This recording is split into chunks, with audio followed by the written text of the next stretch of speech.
Alright, more Kirby. Oh, okay, that was a heart attack and a half, but it all worked out.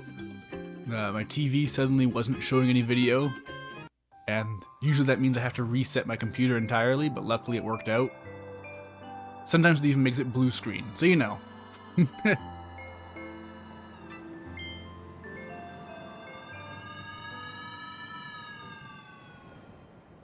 But yeah, we're into the second act of the game, of however many acts there actually are. I found another one.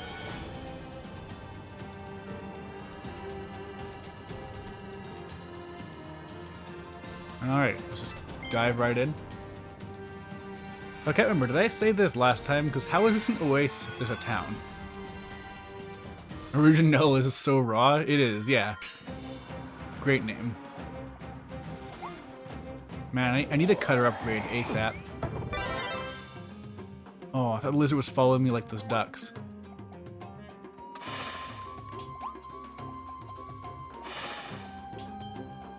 Yeah, this cutter isn't cutting it, like I said last time. As big as woofies are, though. I'm a big fan of them.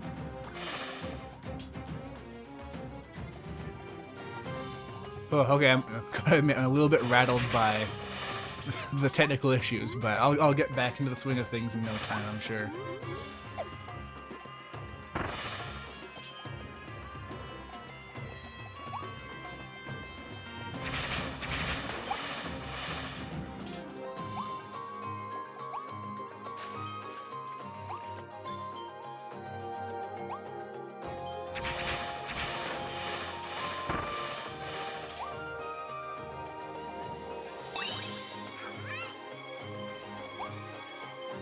Yeah, people's spoiler etiquette with Kirby has continued to be just atrocious, so, oh cool.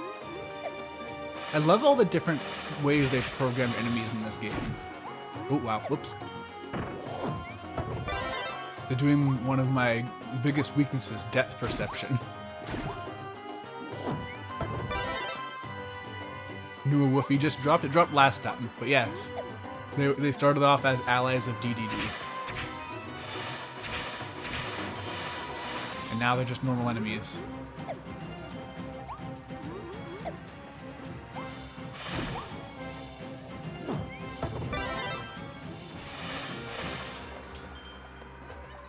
Yeah, so I've gone back and gotten almost all the Wild D's in previous locations. And yeah, no, some of them are very devious. Oh, thank you for the donation towards Operation Revive the Overlay Part 3. And yes, reminder that any of you can donate some White Wolfos, and it'll help to restore another chunk of the overlay. Soon it'll be fully complete. We just need a lot of White Wolfos. Wait a second.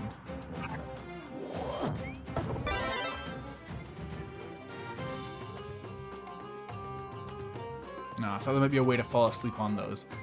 That seems like something that they would... Oh! Oh, okay. I was right. I thought it was going to be specifically like take a nap on this, but seeing it sleeping there just made me think, yeah, no, that's got to be something, right?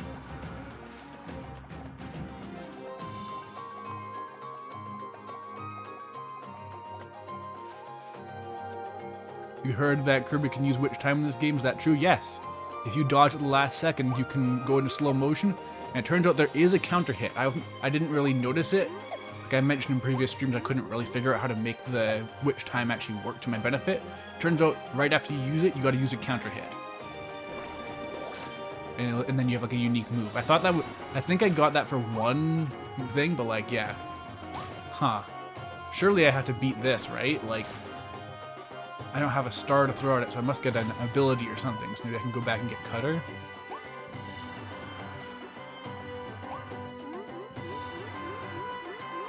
Go to nap one first try.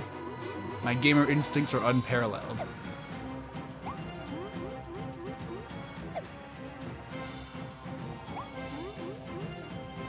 Like, it just made me think of in the vein of like, in the carnival level, there's a thing where you can like go and go behind those cutouts, and just seeing that random sleep power made me think there must be something, right? But then Like I said, my thing was I thought it was going to be you have to rest on one of those chairs, but you can't jump when you're drowsy. Oh, the cutter didn't come back. Alright, well I have no idea how to beat that thing then, oh well.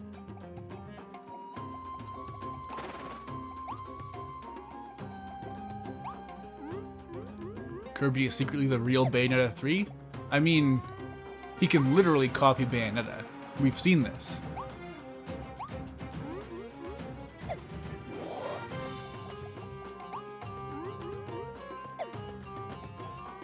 Like, yeah, no, this game does actually absolutely take its design from character action more so than platforming. Like, I've been doing the rematch against, well, not rematch, but I've been fighting against King DDD, the boss fight from the last world I did. Specifically getting the thing for beating that in without taking damage.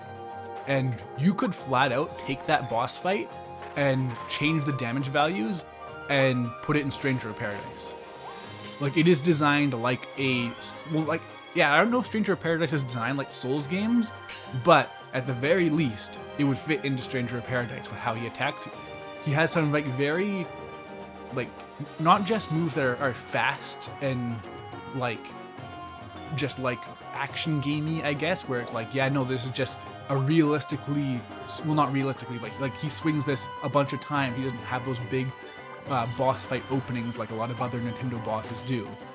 Where, like, he has a move where he just rushes at you and then face plants, which is one of his iconic moves, but here it's used as, like, a way to make it so that if you get, oh, hello, Gilligan on the Rocks, how's it going?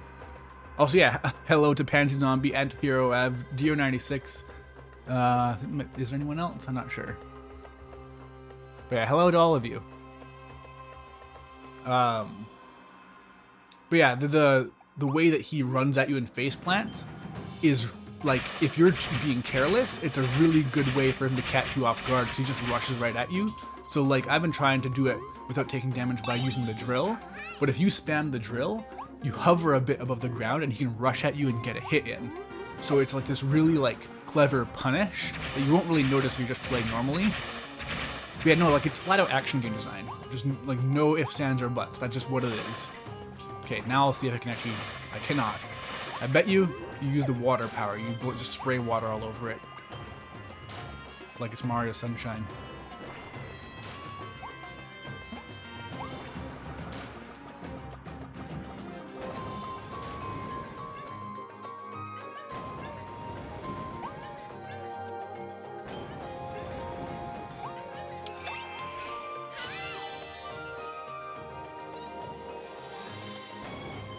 I'm surprised that, considering how thorough I've been with getting Waddle Dees, they expect you to have a lot to get stuff for your town.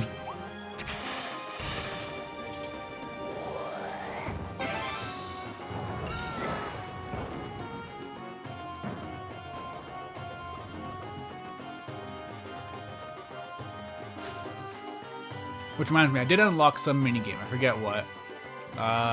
I did get the, I don't know if I did it or I unlocked it on stream, but I got, like, the Kirby tilt thing minigame for one thing. And that's not great. That controls terribly.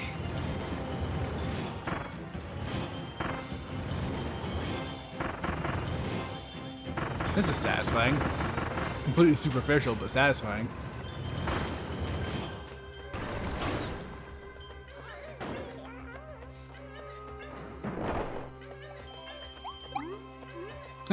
There's corn growing on that cactus.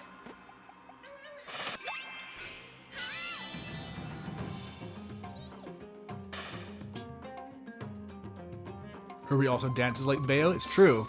Long before Bayonetta did any dances like that, it was Kirby doing it. Before Bayo was even a twinkle in Kamiya's eye. Oop, no. I'm assuming I want drill here.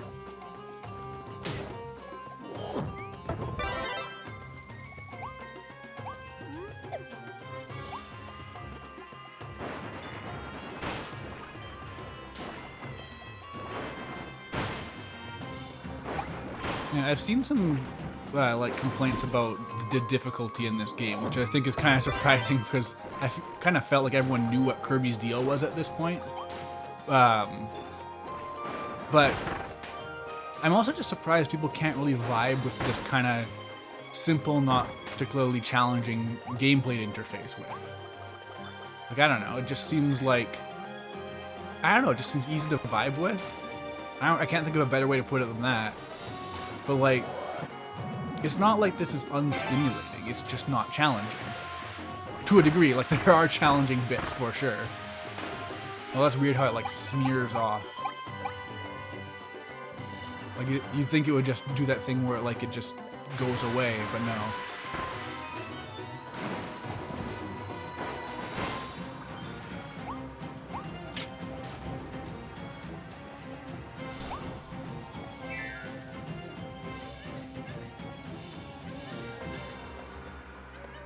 Bayonetta is funny because it just becomes Mario Galaxy sometimes.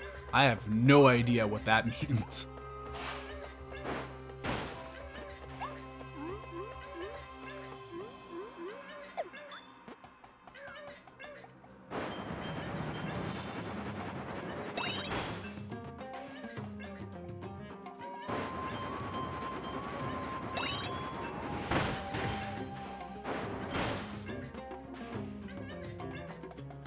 Oh yeah, so I did actually get some power upgrades off screen. Specifically, I got a crystal needle and something else. I forget what. I forget. Just goes to show it's maybe not the most relevant. Huh? Was that a one and done thing? I thought it was looping, but I guess not. Okay.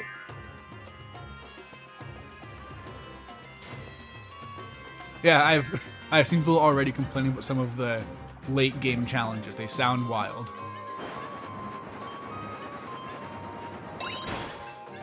But yeah, I don't know, something that just has come up a lot in a bunch of different facets of my life lately with games at least, is people complaining about a game but then also just not really engaging with it. Like, just kind of going like I think I've seen a couple times with Stranger of Paradise is people going, man, I don't like how boring this game is. I keep using the same move over and over again. And it's so boring. I wish there was something else. And it's like, but just use something else then. Like, it's something that is just obviously is a stopping point for a lot of people. Diligent digging, nice. Because like it's something that comes up with the Sonic Forces a lot too, where people say, "Oh, all I have to do is I hold boost and I can beat the level." But the thing is that if you engage with the level design in Sonic Forces to try and beat it as fast as possible, there's a lot more fun to be had. And if you try different weapons as the when you're the custom character, like there's like stuff there to enjoy doing. But if your only goal is to just beat the level and you don't care about like doing anything besides holding the boost button, then yeah, it's completely unsubstantial. I just don't understand why, if that's a problem you're having, you wouldn't try and do something about it. Like, that's just how I approach games in general, is like, if I think something's boring and it's to the point where I'm not having fun with it, then I'm just going to stop. Or not stop, do the opposite of stop. I'm going to stop doing that and I'm going to do something else. Unless there's nothing else to do. And that point, that's when I find it boring, is when there's no other options to do anything. But I just can't relate to like not engaging with it to a point where you don't actually do anything. And it's very much the same with Kirby, where it's like, yeah, you can just fly over the level, but you can also not fly over the level and like explore and do stuff and have fun. I don't know. It just comes down to different mindsets and mind goblins and all that, because everyone has their different stuff that they just can't vibe with, and there's just nothing you can do about it. I just think it's a shame that some people have a mindset like that.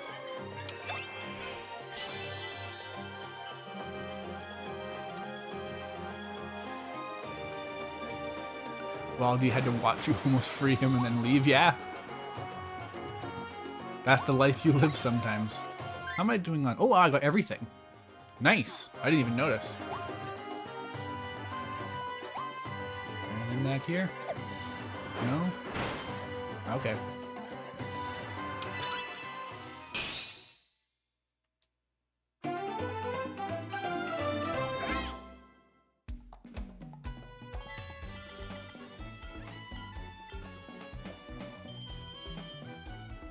Hold on, what's going on in chat? most 3D platformers are kind of easy anyways. Well, yeah, there's a thing about 3D platforming where you can't actually really have platforming challenges in a traditional sense in 3D because depth is a serious problem. Like, you can't have a tight jump in 3D because odds are it's just not something you can see clearly. Like, there are no hard jumps in Mario. It's not about, like, oh no, this platform is just far enough away that I can reach with my jump. That's not that's not a real challenge in a 3D game. That is just annoying design. You have to do stuff. Well, even in a 2D platformer, you can't really do that. It's not great.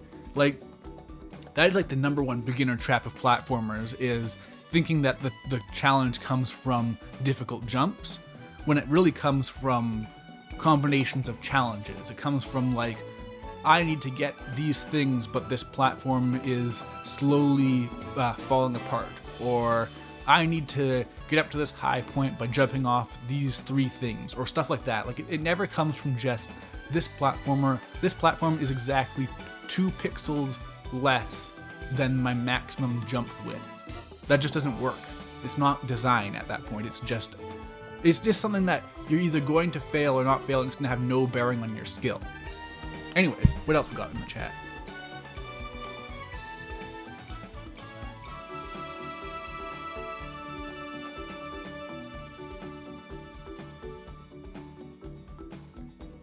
Crash is a weird game, honestly.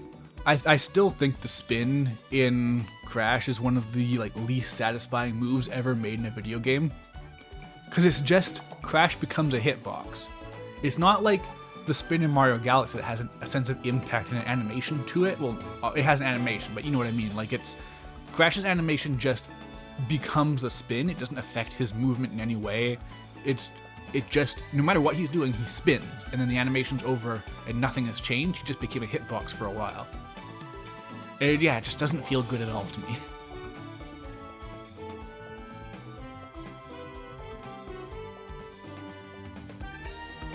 Ranking systems can be definitely good for making things more engaging, although a lot of people just won't engage with that, is the thing.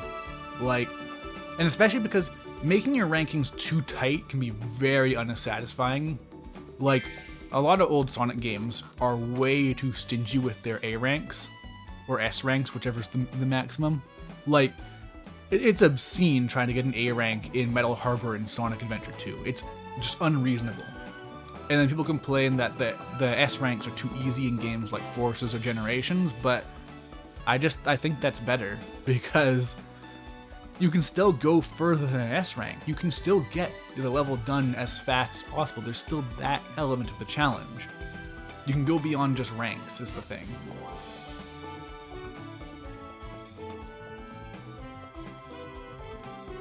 Below being purposely obtuse about world building and passed off as bad as terrible weird. Yeah, especially if it's Japanese.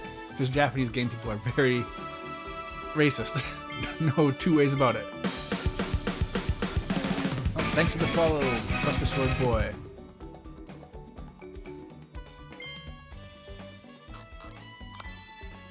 Hey, Kirby Burger. I said this before, but I would eat that. That looks good. Not a huge fan of tomatoes, but I imagine that's a Maxim tomato in there, so it'd probably be really good. Maxim tomatoes are Kirby's favorite. He eats a lot of types of food.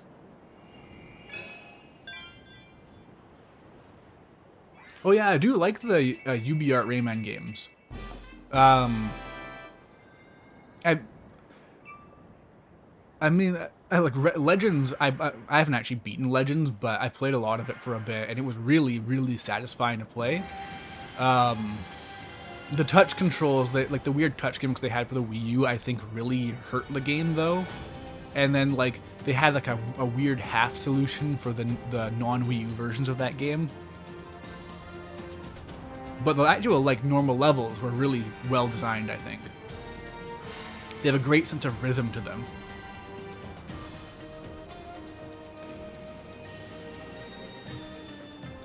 The enemies flying away from Crash's spin is definitely good.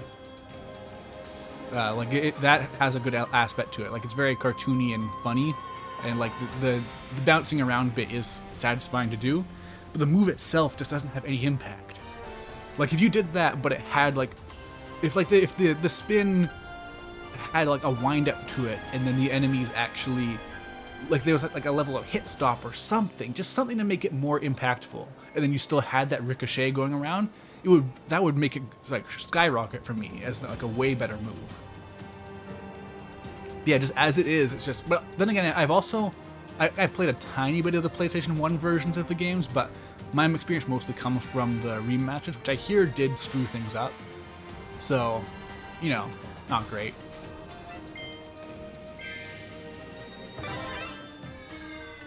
Hello, Whaler Mouse. How's it going?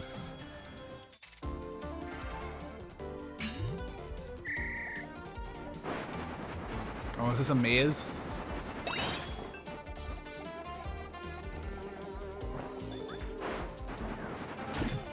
They can hit me from underground? Oh no, I just can't dig in that. Okay, that makes sense.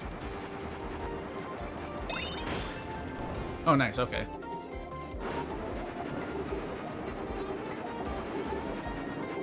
I can only just barely see these mole signs that let me know I can go underneath stuff.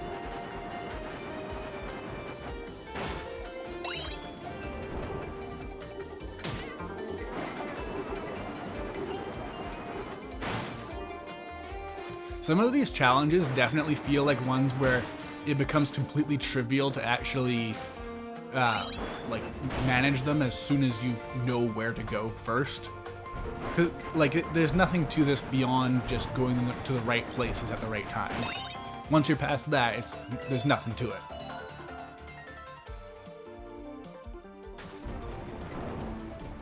Especially because you won't know it the first time that those walls are going to open up.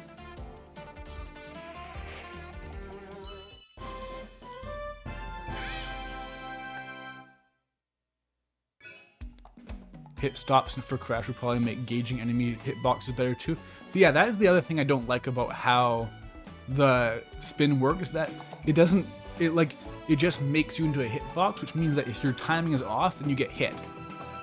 And that just I don't think is very good, just on a design level. Because like if there was a distinct end to the animation, then that would be one thing. But because it's just he does a quick spin animation and then goes back to normal and is now vulnerable again, I just don't like how it feels on every level. Oh. There we go.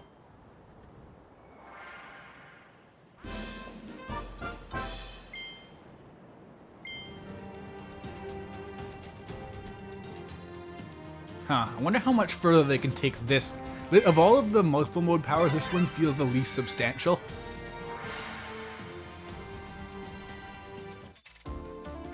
Oh yeah, definitely going for the target time is the way to go for if you want to actually get like the optimal challenge out of this. Like I can't be bothered, honestly. There's too many and they're very strict a lot of the time. But yeah, like that's the thing, is like if there's like I'm getting plenty just by getting the rare stones. That's all I really care about here because I want to upgrade my powers. But yeah, no, like if you find something isn't challenging and you're not engaging with the stuff that makes it challenging, then that's on you at the end of the day.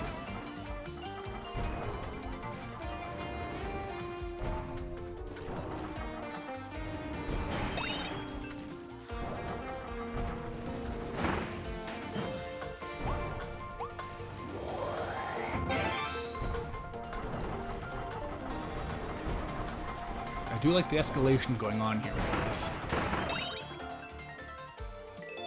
Oh man, they're gonna make me jump right in front of that cannon, huh? On a disappearing platform, no less.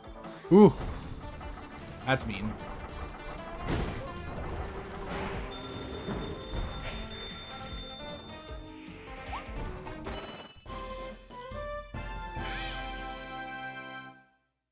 Oh god, the way Kirby's nubs wiggle. See, I just don't pay attention to that stuff. That's for you guys to enjoy.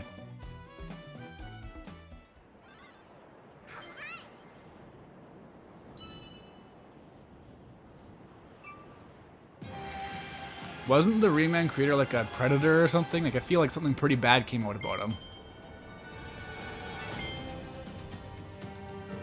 Melt and glide. Huh.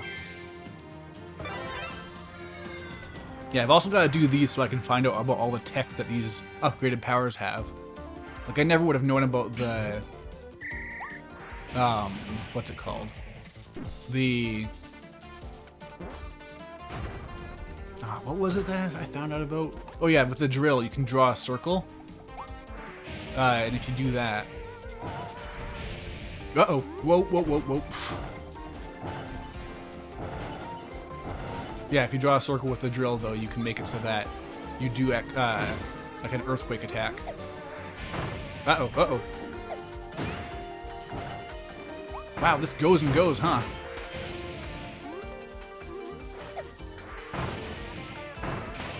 No.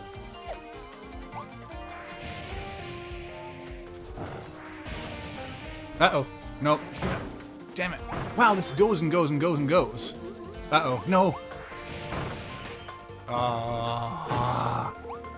For all that.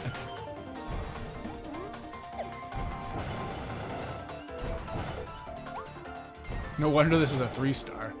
I'm surprised there isn't more than just... Okay, yeah, no, the time's gonna run up at this rate.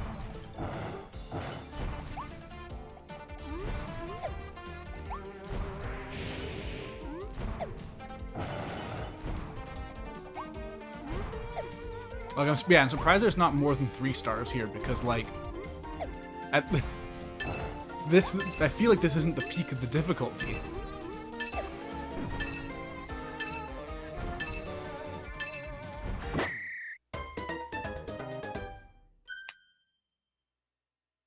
Verbally abusive. Okay, well that's good by Ubisoft standards.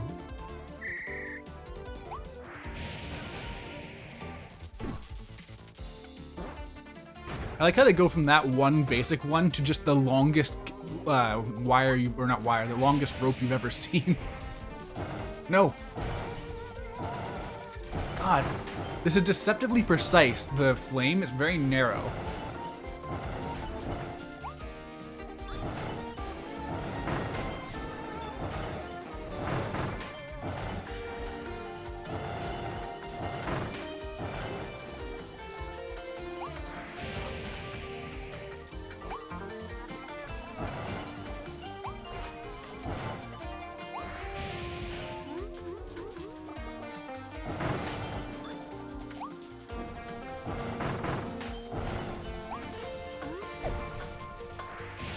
And obviously the trick here is you want to go as fast as you can, so you can then go into the cannon and then speed up the thing. The faster you can do that, the more time you'll save. No. Oh, that was close.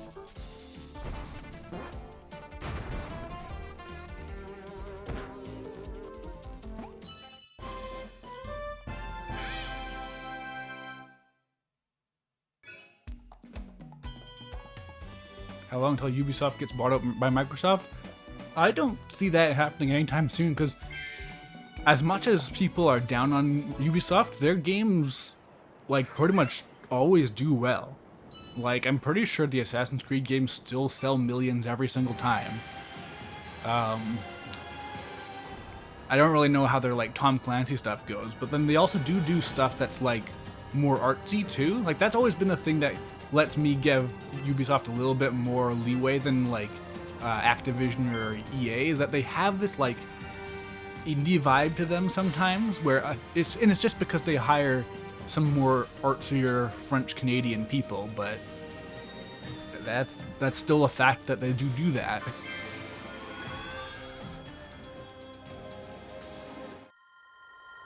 I do really like, though, how despite the fact that Ubisoft and Nintendo have done so many crossovers, nothing for Smash, nothing meaningful. Just like, yeah, here's some spirits. We put a JPEG of Rayman in your game. Like, Nintendo does not give them any respect at all at the end of the day. Not even a Rayman assist trophy. They got that weird pink thing instead. Didn't Ubisoft kill their art teams? They do that and then they undo that. Like, they have a really good system called the UbiArt engine that they just stopped using after a really short amount of time. that made like the Rayman games. They made some weird other games, like a weird puzzle game about World War I, like some strange stuff. But they do other stuff like that just in general. Like, it's not just the UbiArt stuff. They just also sometimes do things in that vein. Because they have, like, that's just what French people do. Like, French people's connection with media is different from, like, North American. It's not the same kind of exact stuff. Like, I gave up on this, but I was trying to learn French again, because I still have, like, latent French resting inside me, because everyone has to learn it in Canada. Like, it's part of the school curriculum. But the thing is that apparently localization of French stuff, like the French localizations of non-French stuff, is oftentimes really high quality.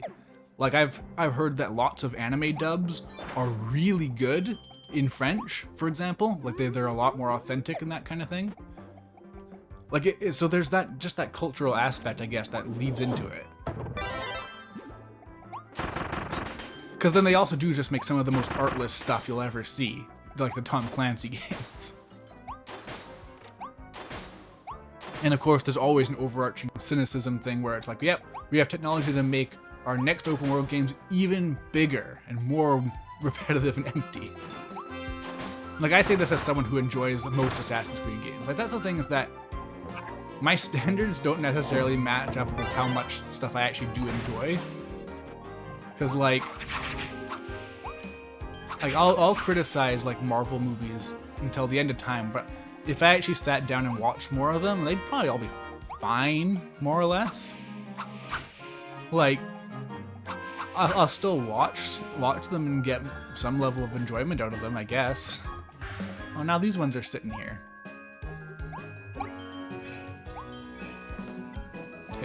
Taste test 3 kinds of ice cream. Huh. Does this count? French or giant weeaboos?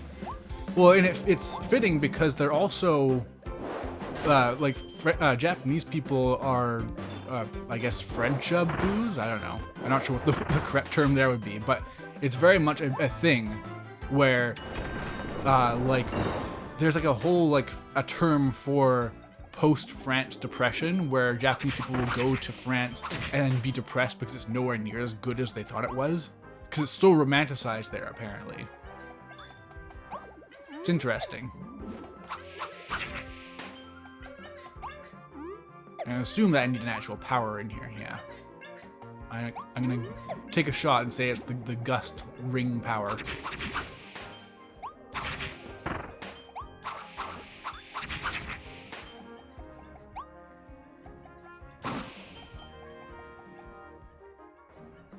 Paris syndrome, I think that's right. Or Paris.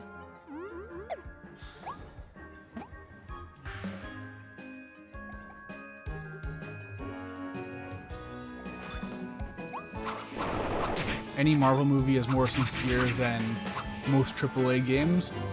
I mean, that's honestly just, in general, the thing is that AAA games are just failed movies in a lot of cases. Like, you would never see David Cage movies getting the level of praise that a David Cage game does. It's obscene that he made so many trashy games that people were like, oh yes, finally. Wait, now I can understand what racism is. France is the capital of love and hate at the same time.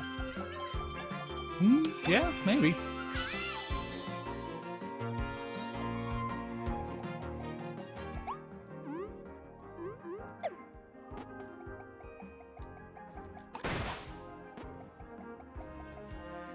I mean, especially because Disney, their entire MO is just to, like, maximize profit with something and then just, that's the end of that. Like, they just drain things for all their worth and make them worth less.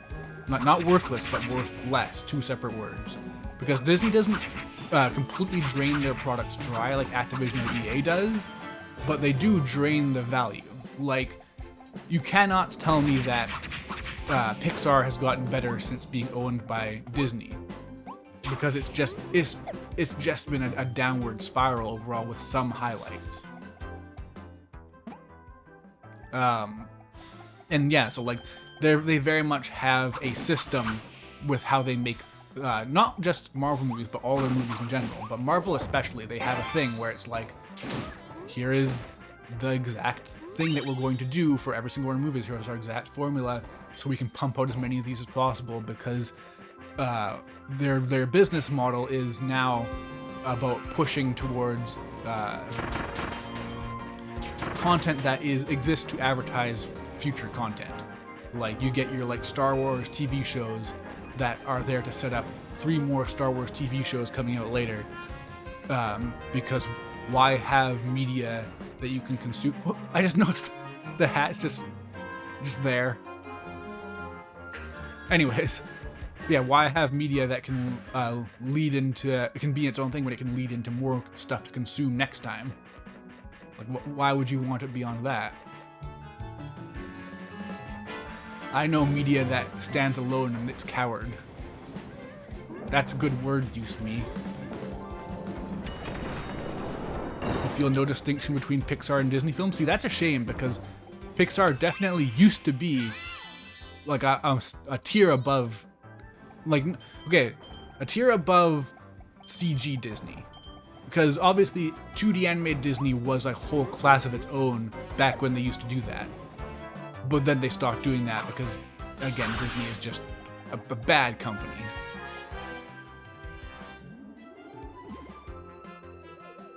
Pixar is trying to gain their identity again? Yeah.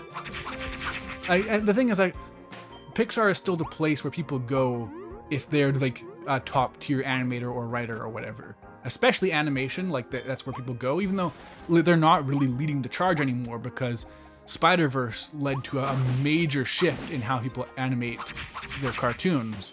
And so now you got lots of stuff like The Bad Guys from DreamWorks, which has 2D faces over 3D models. You have there's another movie that was in that same kind of vein, but I'm bad with names on the best of days, as I've said many times. But yeah, like, there's a lot of stuff like that happening now where people are really pushing things. Oh, and there's that League of Legends movie too, which is apparently immaculate. I want to try that out sometime. Like, I don't care about League of Legends, and I don't want to support Riot, but I'll support good animation any day. Wait. Might need cutter for this. Oh yeah, Captain Underpants was really well animated too. Alright, should have kept Sword. Oh well, that's a shame.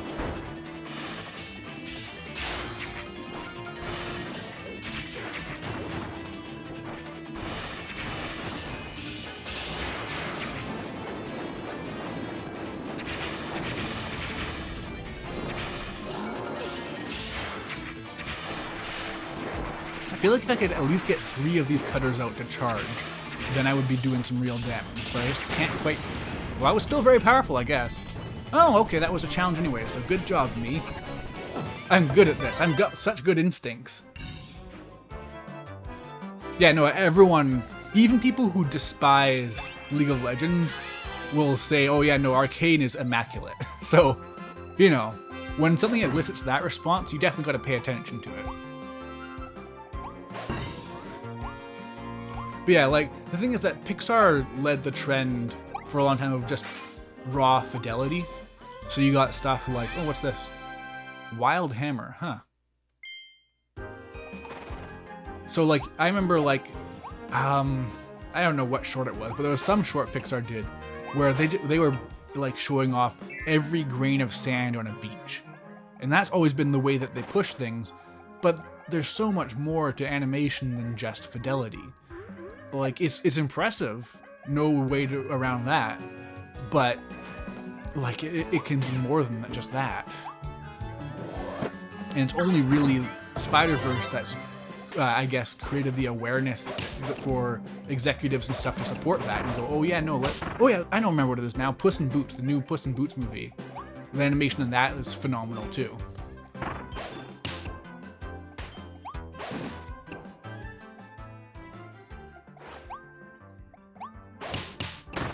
Oh yeah, is that sea salt ice cream or is that like raspberry? Looks kind of like there's like some purple in it. So now every time I see a sleeping thing, I kind of feel like I should test it out.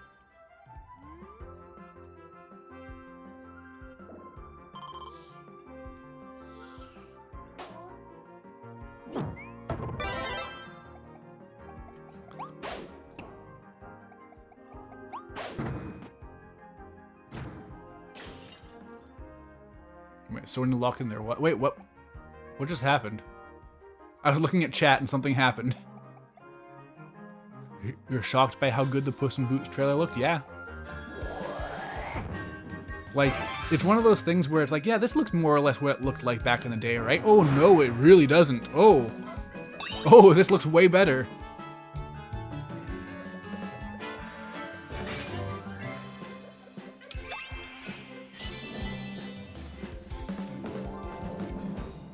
Yeah, the Shrek movies are good, but they look uncanny as hell. Like, it was all stemming from that realistic take on animation.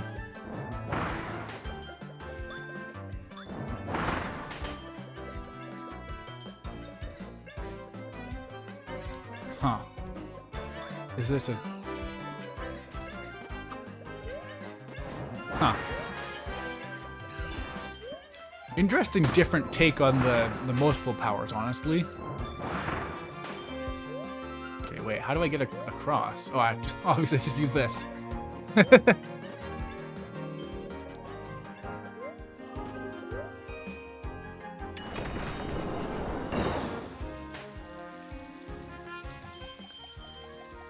I wouldn't say that Shrek is disturbing, it's just, like, especially like the human characters look very uncanny, for sure.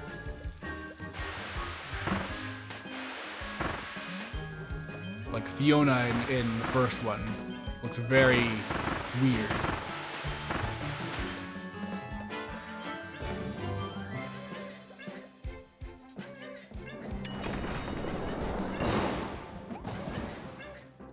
Yeah. I love these areas you can find, which reminds me, I saw a video that was about finding the 3 hidden HAL rooms. I like how the mushroom is the one that will try and kill you if you take their food. The ghost and the woofie don't care.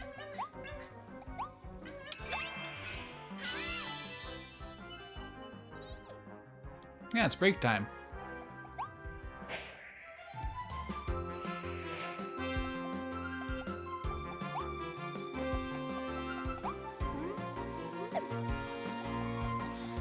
Yeah, in short, Pixar had a rough transition to 3D. I think that's what I was trying to say. Yeah, no, I was really let down by The Incredibles 2.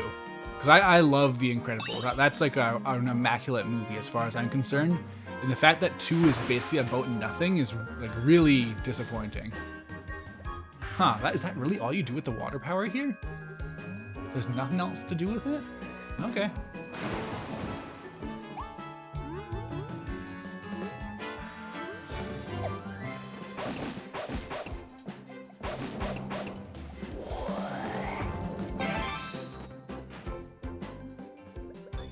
Incredibles 2 is the most frustrating movie for you? Yeah, like it's just like... The Incredibles 1 has such a cohesive theme to it. Like, it begins and ends with the points that it's trying to make. And the fact that, like, the main antagonist of... Oh, nice. The main antagonist of, in the finale of The Incredibles 2 is a lack of oxygen due to altitude. Is like what is this about? Like, what is that? How does that like even come close to the stuff going on at the finale of 1? It's such a step down.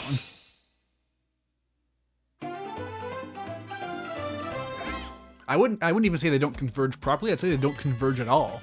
It's just a couple of unrelated story bits and like a technical threat, but no like thematic connection to the threat.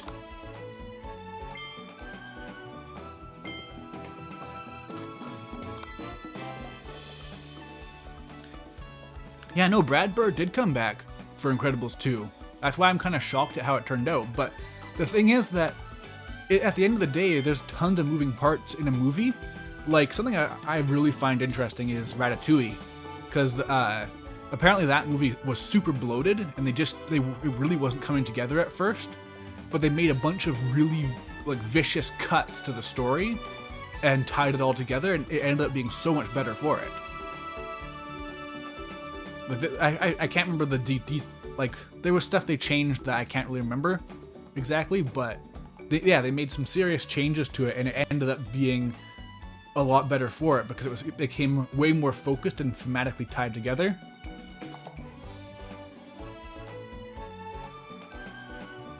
Jab hog. Oh, I'm not paying attention to the screen at all. Oh, Gigazzo.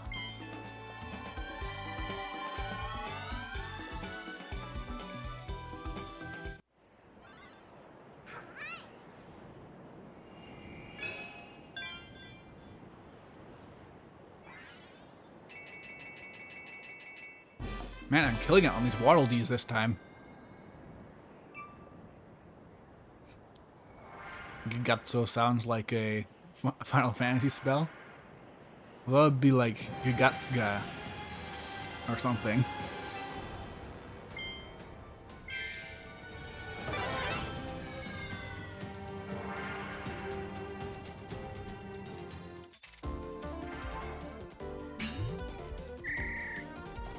Oh yeah, I forgot that there was a rumor of another Sly game coming out finally. Like, yeah, that Sony is not great with maintaining their franchises. Like, in general, that's just what the things that they do is that they don't pay attention to their stuff long enough. Like, at the first chance they get, they'll drop it. So, like, you get stuff like, we have our own motion controller for 2 years. Now it's gone. Their Game Pass thing, I'm still convinced is going to just be gone in a short amount of time.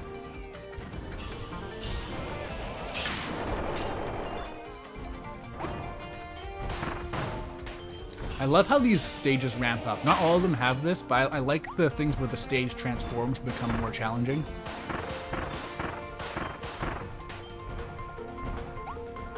It's really good at easing you in. Oh no.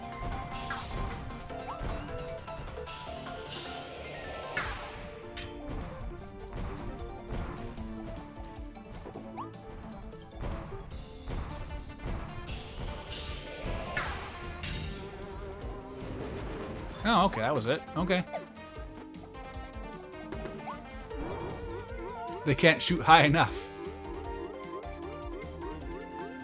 They just gave up. They stopped shooting.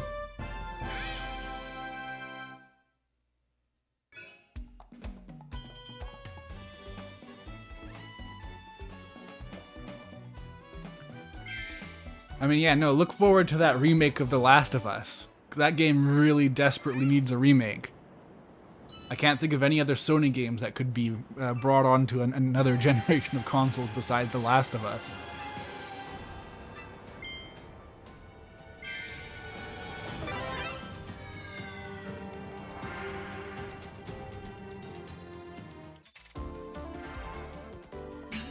Well, yeah, something that I didn't know until recently, specifically it was brought on by the Gigaboot's God of War stream marathons they've been doing. The God of War franchise was obscenely successful and, like, critically a massive darling. Almost all the God of War games have 90s on Metacritic. Like, it's kind of insane. So, like, it's no surprise that those games became their direction for all games forever, because it got received so well, like shockingly well. Wow, this is strict. Oh wait, oh, I've been jumping and doing this, but I think they just want me to run over them, because I forget you do get a speed bonus when you touch someone with a crystal. Let's try this again, but do it right. I wonder how big my Katamari can get. Oh yeah, I did find out some more needle tech too. If you jump, you do a spin move, but it makes you lose a ton of your speed, so you have to use it right. Hell yeah, look at my Katamari go.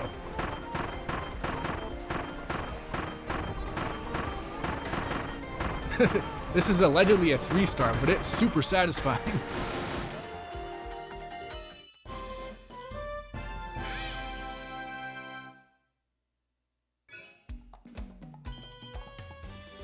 It's literally just throwing hundreds of millions of dollars in the furnace.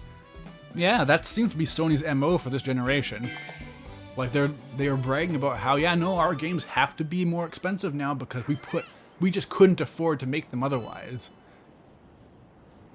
And like, if they were using this technology to do anything remotely cool, I wouldn't even really care. Like, it makes me sad how The Last of Us 2 has this amazing rope tech that they have like incredibly good physics for, and they don't do anything with it. Like, that's just such a shame to me. Like, it's such a shame how the only company who seems to actually do anything novel with new technology is Nintendo. Like, no one else seems to think about like what this technology could really do for them. That's why it's such a shame that it's probably going to be like another 30, 40, maybe 200 years before Nintendo gets a console with an SSD. Because Nintendo, I think, would do more with an SSD than any other company. The ability to load stuff super fast. Huh, what? Oh, just go over here? Okay.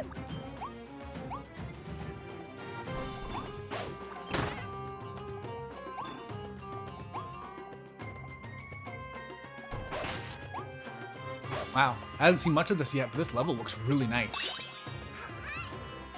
I love canyons with like a sunset aesthetic where they have like blues and reds at the same time.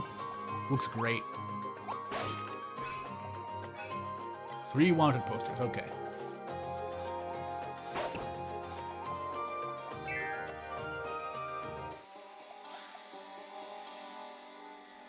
How is this Kirby game not melting your Switch? It looks intensive.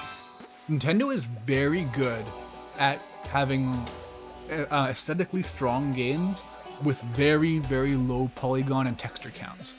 Like if you look at these rocks, those are very blurry textures. But Nintendo is really good at lighting, and they're really good at cheating to make their stuff look good.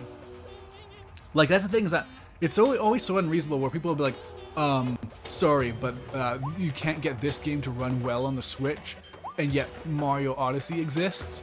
But I think as if Mario Odyssey isn't like a gigantic anomaly that Nintendo crafted themselves specifically to work on the Switch. And no one else can do that because Nintendo makes their weird, arcane, bizarre hardware. What is going on here? Like this was just normal canyon 2 seconds ago. Now we're going to like an Area 51? Or is this just like a mine shaft? It just looks very high tech for a mine shaft. Well, 30 FPS is very high for a Switch game. Like, I'm pretty sure even this Kirby game doesn't actually go all the way up to... Oh, okay, nothing over there. Doesn't go up to 30 all the time. I'm pretty sure it dips at some points. Like, I'm terrible at actually identifying frame rate drops unless they're really bad, but I've heard, at least, that it doesn't... it's not the best in terms of a stable frame rate. Because it was one of those games everyone was pointing out, like, oh yeah, you can just go and emulate it and it runs way better. Speaking of which, I'm so glad that there's decently strong Wii U emulation out there, because that is one of the like most anti-future-proof consoles ever made. Like, oh man. Like, my nieces and nephews used to love playing with my Wii U, but they were super rough with the tablet, and it was always so worrisome because at the time, this is when the Wii U was still actually a thing, it would cost $150 to get a replacement tablet. Oh, hey Marvin, thanks for the donation towards the restoration of the overlay. Yeah, Dutch reminder to anybody else watching, you can use your white wolfos you accumulate to watching this stream to work towards restoring the overlay. Oh, cannon's a hitbox, got that.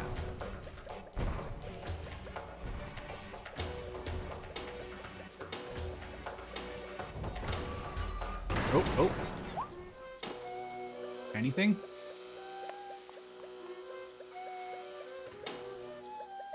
I guess it makes sense that it made me think of this, but I'm just reminded that way back in the day, there was an old interview for Twilight Princess, and one of the things they bragged about with their graphical fidelity. Not here for long, college is a bitch. That sounds about right. The Twilight Princess, back when that was coming out, one of the things they bragged about was, oh man, the levels are so dark, you have to use your lantern to get through, otherwise you'll never be able to see. And that was super untrue. Like, you really, really didn't need to... Oh. One annoying thing about this game is that the mouthful inhale takes massive precedent. So if there's something nearby, then you can't not suck up your power, even though this has no way of damaging the wanted poster, for example. Oh god, I've missed a ton of chat. Breath of the Wild 2 is going to melt switches when it comes out. Breath of the Wild 2 seems perfectly well optimized, honestly. Like, the fact that Age of Calamity runs terrible but doesn't make your Switch, like, crash or anything, I think that Breath of the Wild 2 will be fine. Because if you can sprint through a Breath of the Wild level at, like, Mach 30, then you can probably get through the game at regular running pace.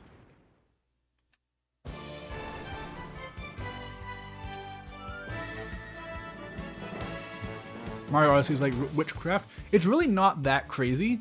Like, the Zelda Wind Waker looks amazing, but it's because of its lighting. Like, if you actually look at the geometry of Wind Waker, it is N64 levels at times. Like, there are some super chunky models. And that's just kind of Nintendo's thing, is that they'll have very, very like low demanding models with really good, either not necessarily like quality texture work, but very intelligent texture work, and then just immaculate lighting. Like, they'll put a lot of money and effort into making it so that their lighting engines look good. And like, Breath of the Wild has some of the best lighting I've ever seen in any game ever. Or even like, I'd even say there are movies that like don't have as nice of lighting. Like, it's just a super nice, pleasant, warm lighting to it. That's very good to look at. Like, you're very rarely looking at like gray shadows or anything like that. If like a dark shadow will be like blue, or a warm shadow will be like orange or pink or something. Like, it's just super nice, and they definitely put a ton of money into it. I like how there's these platforms that dissolve in the sand, but the way the floating mechanic works, if you're above a platform, Kirby will go higher, so you don't even have to worry about using the platform. You can just use it to fly higher with no other effort needed.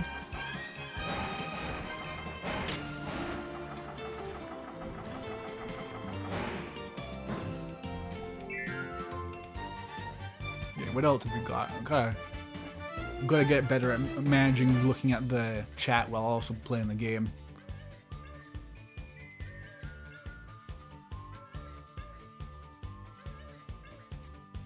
Man, Nintendo just sacrificing Alpha Dream so that they could pretend that the 3DS is going to continue to get support even during the Switch's lifespan is one of the most vile things they've ever done.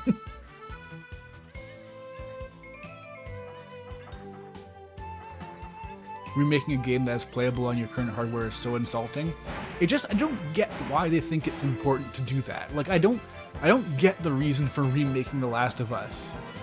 'Cause like, I haven't played it. I own it, but I haven't played it.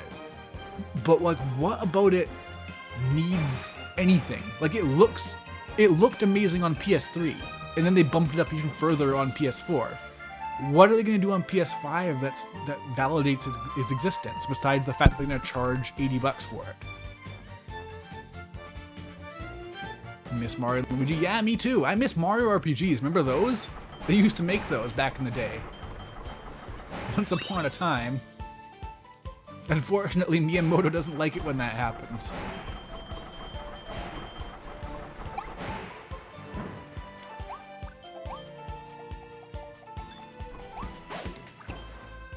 Oh god, I was just thinking about these puzzles. The things where they just use the sleep cap as a barrier. If you touch them, you fall asleep and then die. Like in Kirby Superstar, they use it in the halberd stage. There's like a windy area, and if you... Oh, nice. Yeah, if you touch the sleepy powers, then the wind will blow you away, so you have to avoid them.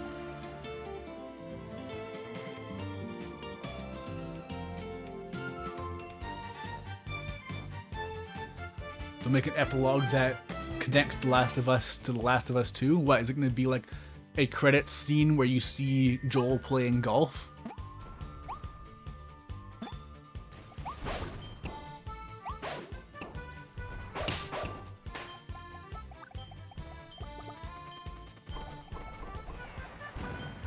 Oh, so that's what the enemy does. I always see them floating around, but I just beat them, so I didn't know that they turn themselves into bombs. Oh no! Damn, rest in peace. Oh, it took me with it. Wow, I wasn't expecting it to take out the entire floor. Huh. It's quite the anchor. Wait, is this like a... Was this originally a... This is... Yeah, I just noticed there's all this like coral and stuff. This used to be a sea. Man, this world got wrecked. Man, I can't wait to get to the final boss so I can say what the name of the final boss theme is, because it is really cool.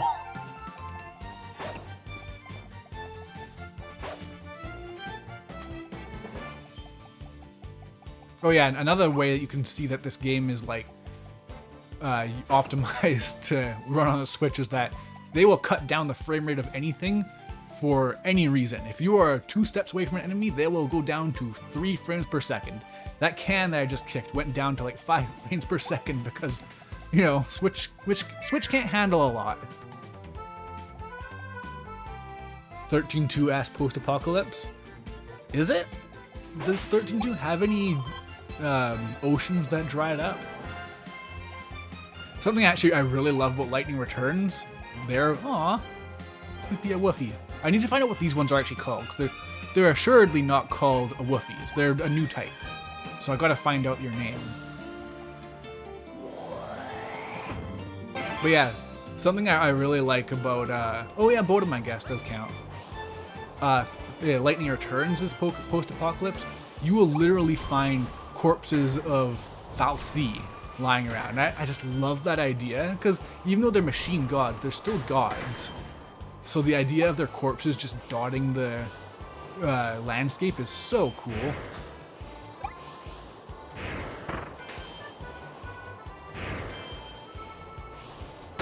Oop. So yeah, look at, you can see the frame rate. Every single thing that's slightly in the distance, just immediately.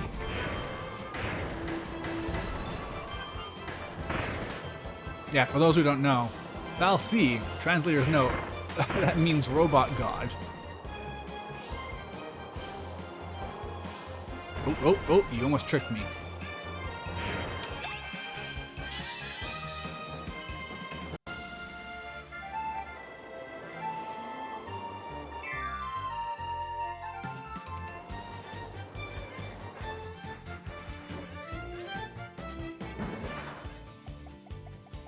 It is interesting how people in the 13 universe want the Fal'Cie back after finding out the Fal'Cie wanted to kill everyone so that they could summon their own super god.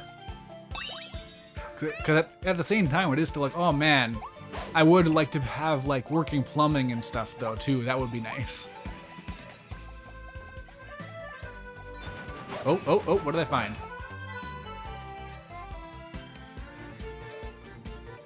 What was the, oh, okay, the treasure's over here. Nope, come on, open up. Why isn't it opening? There we go. There was a bell pepper inside.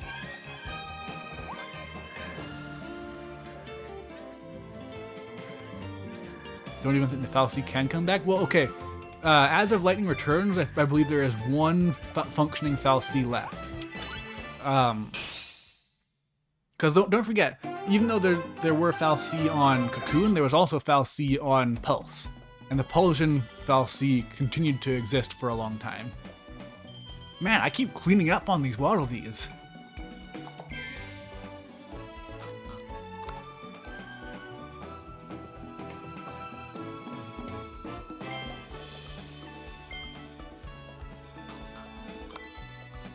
Yeah, race car. I really desperately need the Woofy to be revealed to me, though. Okay, I just remember the Waddle Dee lore that they could escape from those cages, but they're so depressed by being trapped that they can't do it.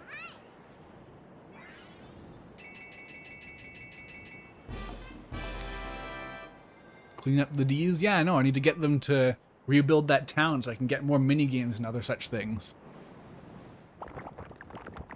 Wow, the standard to open up a boss door is 25 Waddle Dees? Could you even get that? Oh, no, it must be 25 Waddle Dees for this entire world, not for the entire game, because that would be way too low.